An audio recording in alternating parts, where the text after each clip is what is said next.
Alam mo, diyan ko nami-miss si former President Duterte, Admar. Kasi alam mo nung mga panahon na 'yan, ah, ni PRRD, 'pag merong padating na bagyo, naka-ready na 'yan si PRRD 'no, meron na kaagad yang, meeting 'no, ng kanyang gabinete, yung Hmm, kanyang mga secretary na involved sa disaster mitigation 'no. May cluster 'yan sila Admar sa gabinete, 'pag sa mga disaster.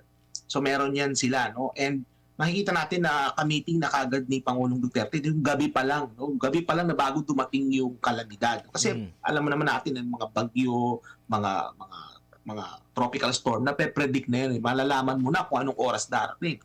And, nung mga panahon na 'yon, PRRD was already preparing his people, no, in terms of mobilizing yung response ano sa disaster, yung recovery